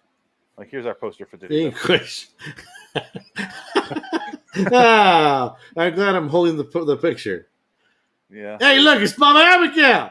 Here's the past episode. I can't tell. Am I Larry? You are Larry. I am Graham, apparently. Oh, wow. And then next episode. Wow, look at that. There you go. There we go. Fantastic. All right. But I did like this more in this one where they have more doubt instead of just blind faith of, we have a dream, let's go. Yeah, that's good. Yeah. I'm sure that's in the book too. I'm sure that's more prevalent in the book. Gotta be, right? I would think so. Yeah. That is one of my biggest complaints about the original 94 version is way too much just blind following. It's like I had a dream following her to Nebraska. Well, it's just easier. It was streamlining the story. It's But just get I'm your saying- characters from point A to point B. That's it. Go. Yes, but they still needed one 5-second conversation of, "Are you sure this is real?" "Yeah, I'm pretty sure it is. Because I saw this and you saw this." That's it. There's none of that. They cut out every mention of any doubt. It couldn't hurt. Yeah, we need Jack Laird to do a rewrite. Check. Get me JL. He boiled down a 6-hour movie down to 45 seconds and it'd be great. But yeah, he finds his paintings, and then we cut to modern day in Boulder, where everyone brings in the crucified man. He's in the hospital bed. Mother Abigail comes in. We finally get a full extended scene with her, and she's talking to the guy who's in his bed in the hospital dying. And yeah, No, I couldn't find if this was in the book or not. I don't think it was. well, I guess in the book, I read this in IMDb. Okay. This man never makes it to Boulder. He dies in Vegas. Oh, okay. And they completely cut him out of the 94 version. He has a name. I looked it up. I forget what it was. Well, that's the thing about Stephen King. If you read his stuff, he has these characters that show up and they go nowhere. It's like you spend 40 pages with them and they just die, or like they're supposed to do something and they don't accomplish it because they just die, or whatever happens to them. Something bad happens to them. And it's just like, then why did we spend that time with these characters? It's stupid. I don't care. It's the character of starts with a B, I think. Stick with the story. Just don't deviate from the story because you want to tell these little anecdotes about this dog you used to know back in the 50s, listening to Shwap, getting your car and your $5, your nickel penny candy shit. Like, I don't care. Just tell the story, get it over with. Drogon. Okay. In the novel, Drogon dies in Las Vegas and never makes it to Boulder to pass on Flag's message. Well, there you go. But he never is in the 94 version. No. Well, there's no point. Well, unless he's a crucified man on the billboard. It says no drugs. Oh, maybe. But then again, it's like they've already know who Flag is because he's in the dream too. Yeah. Which is actually a little bit better because you're getting the play on both sides. Like light and dark are on the same plane, playing with these characters. So that kind of makes more sense. We got that a little bit, and then Nick made it a little more solidified where he's like, yeah, talks to Mother Abigail, and she's like, all right, come join me. And he's like, yeah. So, and all you needed to hear was that he didn't say, I trust you, because right. He didn't say, he just gave one guy the finger and refused to speak everything we could and talked to the one. That's all we needed. Yeah. They did a good enough job with that. Sure.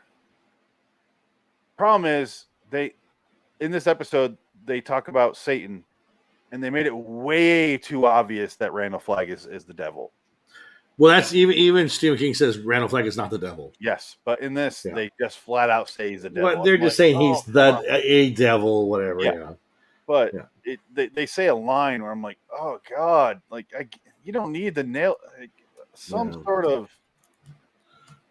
Do I need to hear the words "he's the devil" from the characters? Because they think the audience is stupid, and they need to have that reassurance that yes, dummy, this is the bad guy, and what's the best representation of evil? The devil or Satan, because that's what dumb people know. So we're going to force you to think that. They couldn't call him Legion because no one would know what the fuck that meant because nobody reads this shit. I saw Exorcist 2.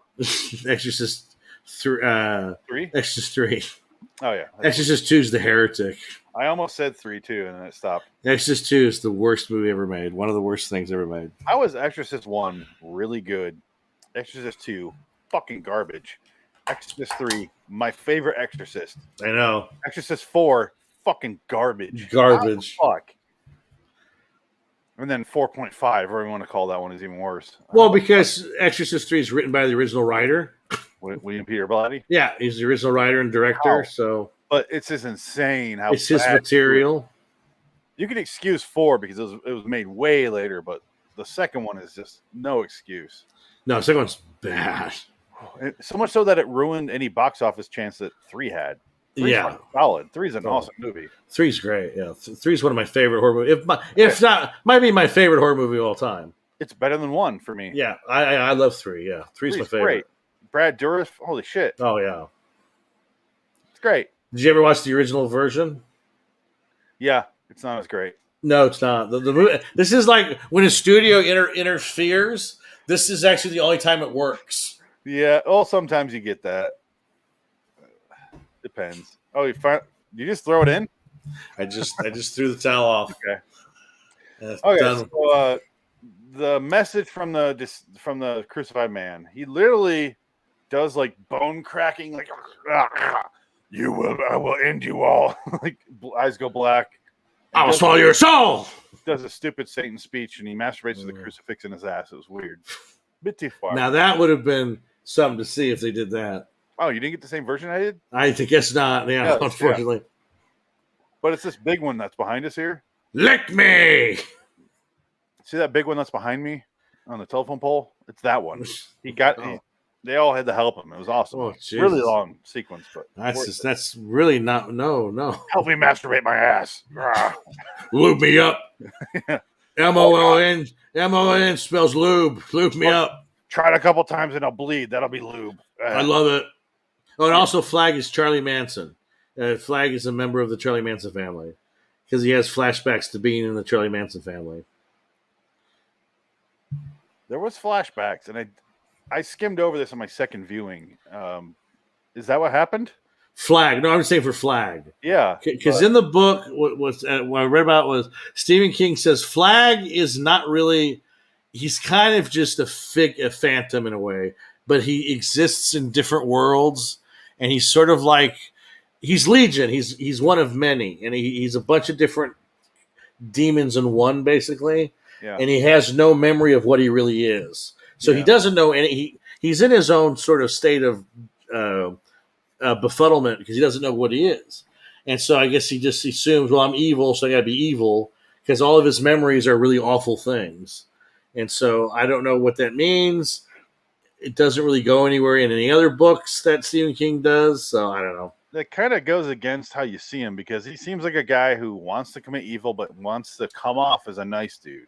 Right. Like either to sway the good people or to convince the bad people that he's not really all that bad. Well, I think what the book does and what the movie, even the 94 version, failed to do was I guess they were trying to illustrate Flag's inability to control everything. And that was his downfall, is that he thinks he has full control of everyone, but then everybody starts to betray him. Because and people are...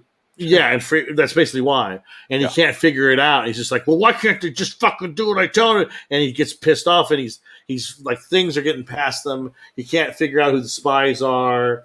He's got his generals leaving him. Shit like that. They do that in the 94 version, but I do agree it's very vague. Short-handed. And they really go, he's losing grip. And I'm like, he is? And they show it. And I'm like, oh, I guess he is. And so, but it's condensed for TV. Yeah, well, I mean, that's the thing. It's hard to show that. And but at least they mention it. This one so far, I mean, we haven't gotten there yet, but I'm sure they're going to do that in this. Yeah. I'm sure we're going to have an hour episode where it's everybody in Vegas and where they came from. Well, like I said, one episode is called Fear and Loathing in Vegas. That's what it's going to be. Which one is that one? Episode 7, maybe 5. Yes. So that's going to be the Flag. Everybody in Flag's team story. It is episode 5. Yeah, it's it's coming up. So next time we'll do 2 episodes, as same as we did today. It's just easier. Yeah. House of the Dead and Fear and Loathing in New Vegas. House of the Dead. Oh no! If we do 2 per time, we'll have 3 more times. So 4, 5, 6, 7, 8, 9. Yeah. Yeah, that's fine. Does that work for you? Yeah, that's fine. Okay. So let's finish up this episode. Yeah. Nadine talks to Flag. She does their little thing, and then she talks to him over the Ouija board thing. They won't call it that though because they'll get sued. He says she has a conversation where she's standing there in the desert and he's behind her over her shoulder, and because it's supposed to be how she's playing the game, sort of thing. And he's behind her going, "I need you to stay there. I know you're horny as fuck, but I need you to stay there because I have plans. We're we're gonna kill them all. We're gonna kill Mother Abigail, Mother whatever he calls her, and her 5 in charge. And I'm gonna send you a weapon. All I need you to do is pull his trigger. I was like, ew, that's a blowjob reference. Yeah. Ugh. And then right when she gets out of her wet state of fugue, she's on the table. Harold written on the Harold paper. Walker. But he goes, mind the child. She's like, what? Yeah. Wakes up and she's like, oh, hey, Joe. Playing with a game. I'll have to show you someday. I hate Joe. Hate him. They showed Joe at one point under the bed after they went to the school, and he would not come out. And she's like, all right, bye. Fucking Joe. Yeah.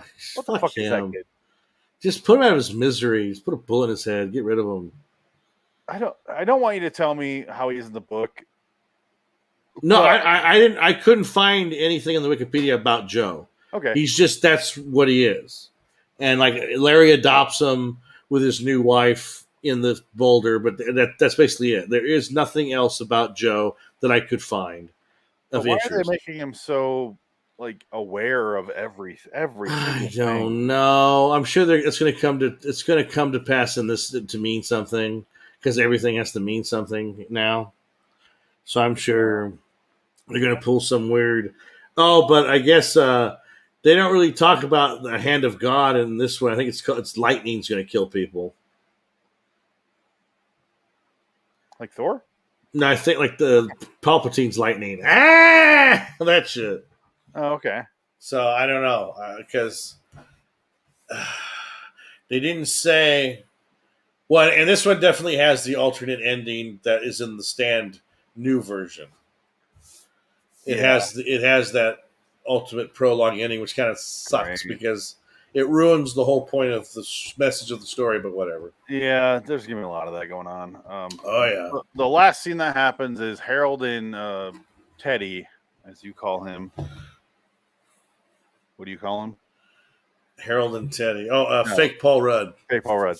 Yeah. They're dumping bodies, and the only one they have is the crucified guy, and they're like the fresh body. And Harold makes some weird joke because he's trying to fit in. The guy's like, "Not now, man." Like he says that in his facial expressions. And they dump the body, and they're like, "Should we say something?" And that's it. It ends. Yep. And I'm like, "That's it." Okay. And it ends with you go chasing rabbits. Yeah, it ends with Jefferson Starship. Just an airplane. White Rabbit. That's what it is. Is that airplane or Starship? Airplane. Because Starship was in the 80s.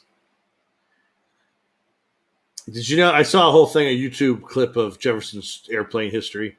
I didn't know Jefferson Airplane was street for a roach clip. I had no idea. For smoking marijuana. I did not know that. It's a Jefferson Airplane. Around earlier because they were the one band that played in the Star Wars holiday special. No, because what happened was Jefferson Airplane, the guy that founded that broke up, so he owned the name Jefferson Airplane. So they had to change it to something, so they chose Jefferson Starship. It's very confusing. So that's why I think that was the reason, because he basically owned the name, and he actually performed as Jefferson Airplane I think so, yeah, with his new band, and Jefferson Starship existed and Airplane at the same time, but then 10 years later they all got back together, and then everybody agrees that We Built the City on Rock and Roll is the worst song ever written. And even Bernie Taupin, who co-wrote it, says, I don't know why I did that. It was for money, and I apologize. Yeah, I guess everybody hates that song. How the fuck did they go from that to that? Well, they won the Oscar for Mannequin for that song. They had a Mannequin. They did the song for Mannequin. Do you want to be proud of that? Nothing's gonna stop us now. That song.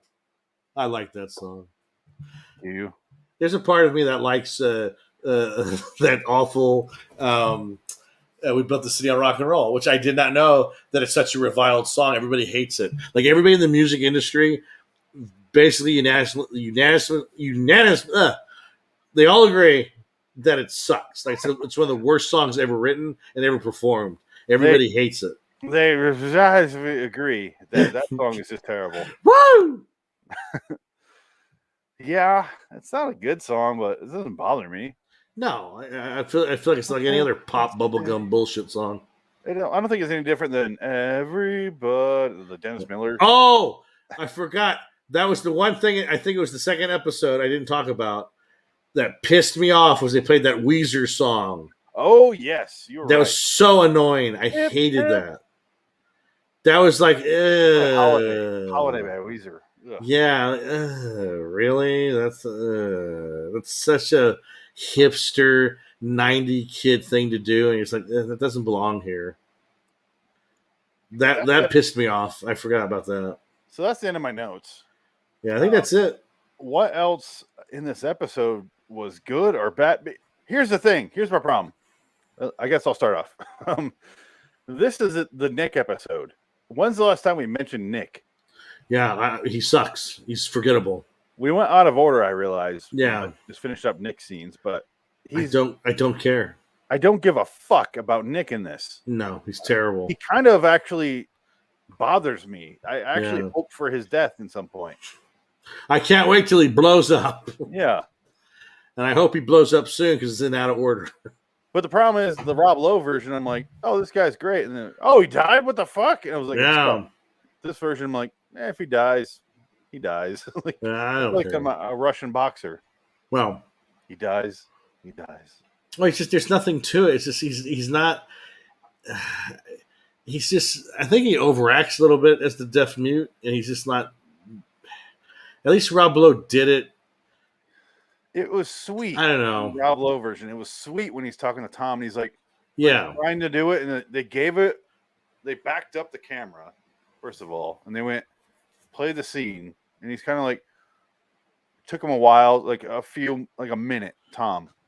And he's like, oh, and he realized it. In this version, it's moving like Ghostbusters 2016. They don't shut the fuck up. Yeah. And Tom's like, he's trying to like hold the fuck up, dude, because he's talking so fast he can't lip read him, and he's talking so fast that he doesn't even know he can't read. So it's just so frantic, and it's just all the emotion from the scene is gone. Yeah. And you're also getting the sense that Nick doesn't like this guy. He's getting frustrated dealing with him. He doesn't want to deal with him. Whereas Rob Lowe's character kind of felt sorry for him, and there's an obvious like connection between the two characters. And this one, there's nothing. It's just like, oh god, I got a dummy retard and a mutie. What the fuck are we going to do? This sucks. I couldn't find a nice hot piece of meat. I had to get this guy. It seemed like he was just going along with him because he heard him or saw him mouth the letters MOON. And that's the only reason. In the 94 version, you feel like he's going along with him because he's a good guy. And that's it. That's all you needed. Yeah. We have one fucking great guy in this, and it was Nick, and then we don't have that here. Nobody's a great guy. Stu is a good guy, but we don't know much about him. That's it. No. All the emotion from these scenes are gone. And Franny's a whore. She's a whore. She's a whore. You're pregnant with a whore, son.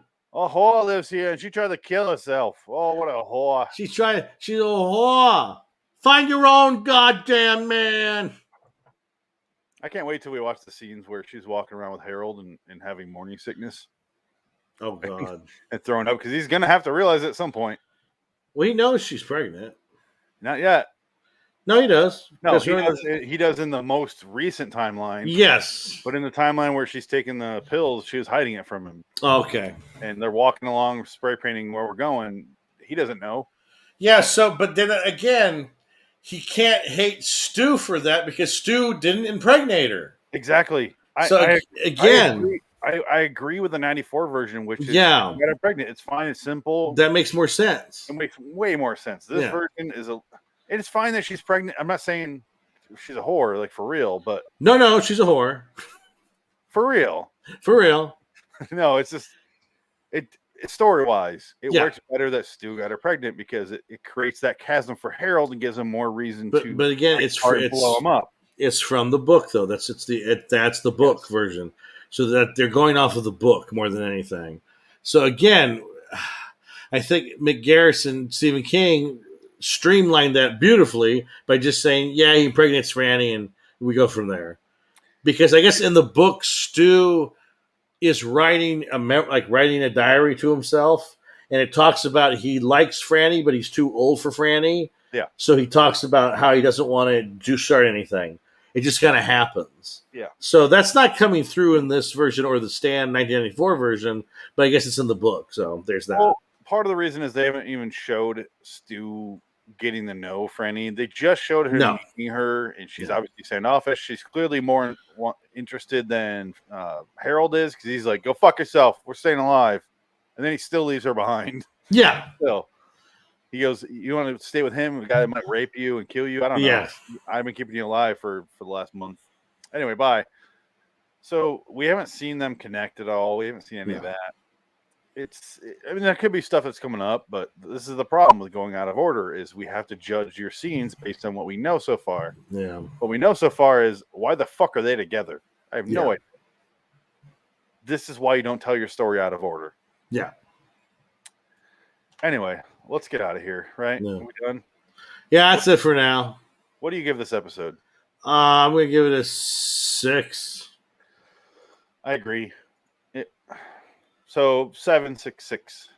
Yeah. Episodes. It's a little better than the last episode, just not much. Not much. Yeah, it's just I don't know.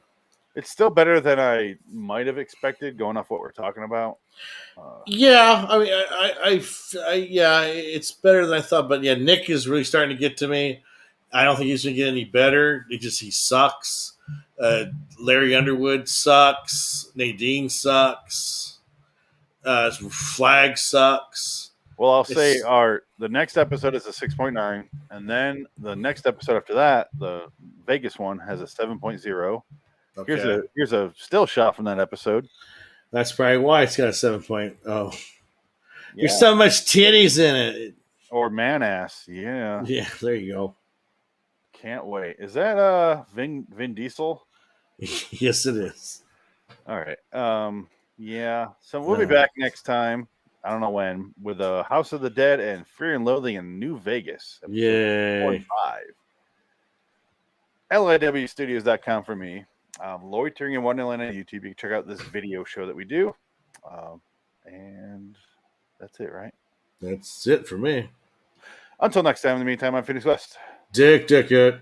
So long, citizens. So long, Nick. I want to fuck your one blank eye. I can't talk. Where's Lloyd? I know, right? Bring in Lloyd. Well, that's going to be Fear and Loathing in Las Vegas. It's going to be Lloyd heavy. I do see the character of Dana on here, though. She's played by Natalie Martinez. Yeah. We got that to look forward to. I'm sure they're going to do the harem story. I'm sure that they have to. That sounds so modern day Stephen King to do that. All I can think about is still Walking Dead. Yeah. Bye. Ugh. You've been in 2 episodes in a row going, ugh. Well, that's what it's. Yeah, it's starting to go downhill. It's just like, ugh. It's weird that I am feeling the exact same way, but I'm not like, I hate this. I'm just like, no, disappointing. Yeah, I've seen worse, but it's just like, eh. Well, it just proves to me that anything new is just, they follow the same formula. It's also the same shit every time. And especially with like the casting, like I always say, the actors all look the same. All the movies look the same. It's just like, ugh. They talk about diversity, and it's just the same. It's the same white bread shit.